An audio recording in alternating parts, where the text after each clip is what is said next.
নবী করিম সাল্লাল্লাহু আলাইসাল্লামের জন্মের মাত্র ২ মাস আগে আসহাবে ফিল বা হস্তি বাহিনীর ঘটনা ঘটেছিল। এই ঘটনা সম্পর্কে আল্লাহ তাআলা বলেন, তুমি কি দেখনি তোমার রব হাতিওয়ালাদের সাথে কি আচরণ করেছিলেন? এই ঘটনা আব্রাহা নামক এক ব্যক্তিকে দিয়ে শুরু হয়, যে নবী করিম সাল্লাল্লাহু আলাইসাল্লামের যুগে ইয়ামেনে বসবাস করত। আব্রাহা ছিল একজন ছোটখাটো কৃষ্ণাঙ্গ ব্যক্তি, যে ইয়ামেনের গভর্নর ছিল। সে বাদশাহ ছিল না, বরং আসল বাদশাহ হাবশায় থাকত, যাকে আজ ইথিওপিয়া বলা হয়। বাদশাহ তাকে ইয়ামেনের এক প্রকার গভর্নর হিসেবে নিযুক্ত করেছিলেন। আমি আব্রাহাকে গভর্নর নিযুক্ত করছি। আব্রাহা শুধু দেখতেই কুৎসিত ছিল না, বরং সে ছিল একজন ঝগড়াটে ও দুশ্চরিত্র লোক। ইয়ামেনে তার বিখ্যাত লকব বা উপাধি ছিল নির্লজ্জ। মানুষ তাকে নির্লজ্জ নামেই রাখত। একবার আরিয়াত নামক অন্য এক গভর্নরের সাথে আব্রাহার ঝগড়া হল। তখন আব্রাহা তাকে লড়াইয়ের জন্য আহ্বান করে বলল, তোমার তলোয়ার সামনে আনো, আজ আমরা লড়ব। কিন্তু লড়াইয়ের এক পর্যায়ে আব্রাহার মাটিতে পড়ে গেল, এবং যখন আরিয়াত তার তলোয়ার তুলে তার দিকে ধেয়ে এলো, তখন আব্রাহা দ্রুত তার এক গোলামকে টেনে আরিয়াতের সামনে ঠেলে দিল, যার ফলে সেই গোলামের নাক ও মুখে গভীর ক্ষত সৃষ্টি হল।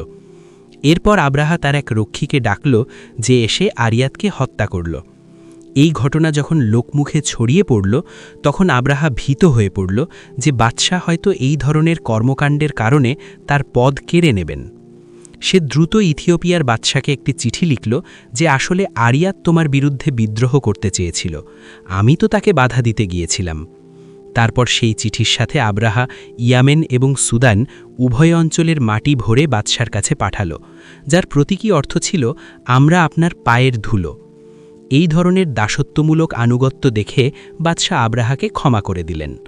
আব্রাহা একদিন জানতে পারল যে বছরের একটি বিশেষ সময়ে, যাকে হজের মৌসুম বলা হয়, ইয়ামেন সহ বিভিন্ন অঞ্চল থেকে মানুষ মক্কার দিকে যেতে শুরু করে।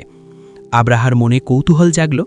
সে তার প্রধান উপদেষ্টাকে জিজ্ঞাসা করল, এই মানুষগুলো প্রতি বছর কোথায় যায়? সেই জায়গাকে কাবা বলা হয়, মানুষ সেখানে হজ নামক ইবাদত করে। ভেবো না, তুমিও কাবার মতো একটি ইবাদতখানা তৈরি করে নাও। উপদেষ্টা বলল যে মক্কায় একটি জায়গা আছে যাকে কাবা বলা হয়, মানুষ সেখানে যায়। আব্রাহা জিজ্ঞাসা করল, কাবা কি দিয়ে তৈরি? উপদেষ্টা জানালো যে তা মাঝারি আকারের পাথর দিয়ে তৈরি। আব্রাহা জিজ্ঞাসা করল, এর ওপর কি কোনো মূল্যবান কাপড় চড়ানো আছে? উপদেষ্টা বলল, না, কাবাকে কোনো দামি পোশাক পরানো হয় না, এর ওপর একটি গিলাফ আছে, যেমনটা আমাদের ডোরকাটা চাদর হয়। আব্রাহা বলল, যদি এমনটাই হয়, তবে আমি কাবার চেয়ে বহুগুণ উন্নত জায়গা তৈরি করতে পারি। আমি এখন কাবার বদলে নিজের ঘর বানাবো, মানুষ সেখানে নয়, বরং আমার ঘরে ইবাদত করবে। কাবার মতো ঘর নির্মাণের জন্য একটি বিশেষ দল তৈরি করো। এখন আমি দেখব মানুষ আমার ঘর ছেড়ে কিভাবে কাবায় যায়। এরপর আব্রাহা ইয়ামেনের সানা শহরে লাল, হলুদ, কালো এবং সাদা রঙের পাথর দিয়ে এক বিশাল অট্টালিকা নির্মাণ করল। এই ঘরের দেয়ালগুলো সোনা ও রূপার পাত দিয়ে সজ্জিত ছিল, আর প্রধান দরজার ঠিক অপরে একটি বড় ইয়াকুত পাথর বসানো হয়েছিল। এই ইমারতে এত বেশি ধূপ জ্বালানো হতো যে ধীরে ধীরে এর দেয়ালগুলো কালো হতে শুরু করল। সুধী দর্শক, আব্রাহা সেই ঘরের ব্যাপারে ঘোষণা করল যে আজকের পর কেউ মক্কায় যাবে না, বরং সমস্ত তাওয়াফ এই ঘরের চারপাশেই হবে। এখন কেউ কাবায় যাবে না, সমস্ত তাওয়াফ আমার ঘরে হবে। এবং সত্যি, বেশ কয়েক বছর ধরে ইয়ামেনের কিছু গোত্র এই ঘর তাওয়াফ করতে থাকল। কিন্তু এরপর একসময় আরবের বনু কিনানা গোত্রের নুফাইল খাশমি নামক ব্যক্তি আব্রাহার এই কাজ আর সহ্য করতে পারল না। সে মনে মনে খুব লজ্জিত ছিল যে আমরা এই জাল কাবার বিরুদ্ধে বছরের পর বছর ধরে কিছুই করতে পারছি না। এটা আমাদের প্রকৃত কাবার অবমাননা হচ্ছে ভেবে সে সিদ্ধান্ত নিল যে একদিন সে আব্রাহার সেই ঘরকে অপবিত্র করবে। ফলে এক রাতে নুফাইল সেই ঘরে প্রবেশ করল, সেখানে অনেক নোংরা ছড়ালো এবং নিঃশব্দে চলে গেল। পরদিন যখন আব্রাহা এই খবর পেল, সে প্রচণ্ড রাগান্বিত হল এবং বলতে লাগল, নিশ্চয়ই এটা কোনো আরব লোকের কাজ, এবং আমি কসম খেয়ে বলছি যে আমি তাদের কাবা ঘরের প্রতিটি পাথর ভেঙে নিজের সাথে নিয়ে আসব। এখন আমি কাবা ভেঙে ফেলব। সুধী দর্শক, যেমনটা আমরা আপনাদের বলেছি যে আব্রাহা নিজে বাদশাহ ছিল না, বরং আসল বাদশাহ ইথিওপিয়ায় থাকত। আব্রাহা বাদশার কাছে একটি চিঠি লিখল, যেখানে অনুরোধ করা হলো যে তিনি যেন তার সবচেয়ে বড় হাতিটি পাঠান। আব্রাহার দাবি পূরণ করা হোক। হাতিও প্রধানত দুই ধরনের হয়, একটি ভারতীয় হাতি এবং অন্যটি আফ্রিকান হাতি। আফ্রিকান হাতির ওজন 10,000 কেজি পর্যন্ত এবং উচ্চতা 14 ফুটেরও বেশি হতে পারে। কখনো কখনো আফ্রিকান হাতি এত বড় হয় যে তা দেখে মানুষের বুক কেঁপে ওঠে। বাদশাহ আব্রাহার জন্য যে হাতিটি পাঠিয়েছিলেন তার নাম মাহমুদ, আর বলা হয় যে সে সময় সেটি জঙ্গলের সবচেয়ে বড় হাতি। মাহমুদ ছাড়াও তারা আরও 9 বা 13টি হাতি এবং 60,000 সশস্ত্র যোদ্ধার এক বিশাল বাহিনী নিয়ে মক্কার দিকে যাত্রা করল। আব্রাহা নিজে সবচেয়ে বড় হাতি মাহমুদের উপর সাওয়ার ছিল। যখন তারা মক্কার কাছাকাছি পৌঁছাল, দেখল যে সেখানে মক্কাবাসীদের উট এবং অন্যান্য পশু চড়ছে। আব্রাহা নির্দেশ দিল যেন তাদের পশুগুলো ধরে নেওয়া হয়।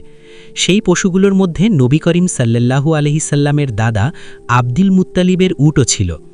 যখন আব্দুল মুত্তালিব জানতে পারলেন যে আব্রাহা তার উটগুলোও ধরে নিয়েছে, তখন সে কোনোভাবে আব্রাহার কাছে বার্তা পাঠালো যে আমি তোমার সাথে দেখা করতে চাই। আব্দুল মুত্তালিব তোমার সাথে দেখা করতে চান, তাকে ভেতরে পাঠাও। মক্কার সর্দার আব্দুল মুত্তালিব। মজার ব্যাপার হলো এই বার্তা সেই নুফাইল খাশমিই পৌঁছে দিয়েছিল যে আব্রাহার তৈরি ঘরে নোংরা করেছিল।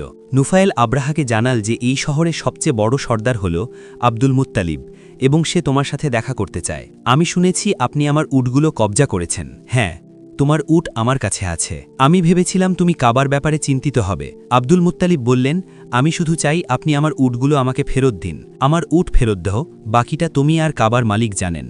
আব্দুল মুত্তালিবের এই দাবিতে আব্রাহা খুব অবাক হল এবং ব্যঙ্গাত্মক স্বরে বলল, এদের উট ফেরত দিয়ে দাও। আব্দুল মুত্তালিব তার উটগুলো নিয়ে মক্কায় ফিরে এলেন। উল্লেখযোগ্য যে আব্দুল মুত্তালিব উটের প্রতি ভালোবাসা বা লোভের কারণে এমনটা করেননি, বরং ফিরে আসার পর তিনি সমস্ত উটের গায়ে চিহ্ন দিলেন এবং সেগুলোকে কুরবানির জন্য উৎসর্গ করে দিলেন। এরপর আব্দুল মুত্তালিব এবং তার সাথে কিছু বড় নেতা হেরা পাহাড়ে উঠলেন, দোয়া করলেন এবং এছাড়া আব্দুল মুত্তালিব কাবা ধরেও দোয়া করলেন, হে আল্লাহ, নিজের ঘরের হেফাজত নিজেই করুন। আমি শুধু আমার উটের হেফাজত করতে পারি। হে আল্লাহ, মানুষ শুধু তার নিজের জিনিসের হেফাজত করতে পারে, তাই এই ঘরের হেফাজত আপনি নিজেই করুন। হে আল্লাহ, আপনার ঘরের হেফাজত করুন।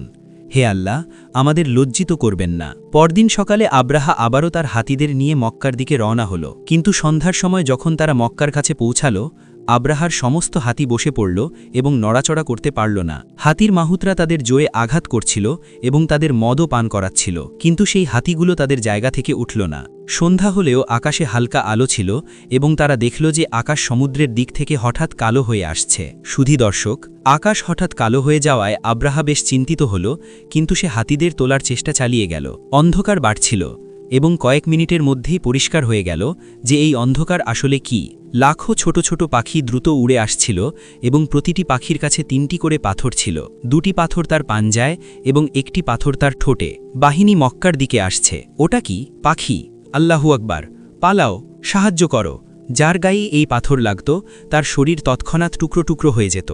যারা ওই পাথরের আঘাতে মারা যাচ্ছিল তাদের শরীর ঘটনাস্থলেই ছিন্নভিন্ন হয়ে যাচ্ছিল। এই সময় মানুষ দেখল যে আব্রাহা ইয়ামেনের দিকে পালাচ্ছে এবং যখন সে পালাচ্ছিল তখন তার শরীরের অংশগুলো খসে পড়ছিল। মানুষ এটাও দেখল যে শেষ পর্যন্ত আব্রাহার হৃৎপিণ্ডও বাইরে বেরিয়ে মাটিতে পড়ে গেল। এই ঘটনা অর্থাৎ আসহাবে ফিলের ঘটনা নবী করিম সাল্লাল্লাহু আলাইহি ওয়াসাল্লামের জন্মের মাত্র 2 মাস আগে ঘটেছিল। একটি খুব গুরুত্বপূর্ণ প্রশ্ন জাগে যে এই ঘটনা কেন ঘটেছিল।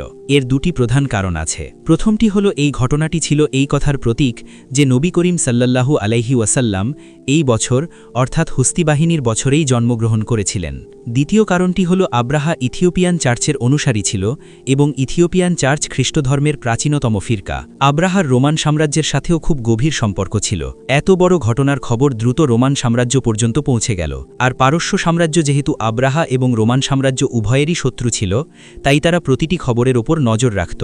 এই ঘটনার রিপোর্ট তাদের কাছেও পৌঁছে গেল এবং এভাবে তৎকালীন বিশ্বের 2টি বড় শক্তির কাছে এই বার্তা পৌঁছাল যে কাবা কোনো সাধারণ জায়গা নয় এবং এখন মক্কা থেকে খুব গুরুত্বপূর্ণ কিছু হতে চলেছে। এবং সত্যি এরপর মক্কায় আশ্চর্যজনক সব ঘটনা ঘটতে শুরু করল।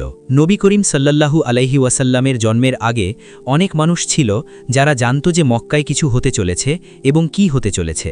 এর বিস্তারিত আমরা পরবর্তী পর্বে বর্ণনা করব। আপনি যদি আমাদের চ্যানেলটি সাবস্ক্রাইব না করে থাকেন তবে সাবস্ক্রাইব করুন এবং বেল আইকনটি অবশ্যই চাপুন।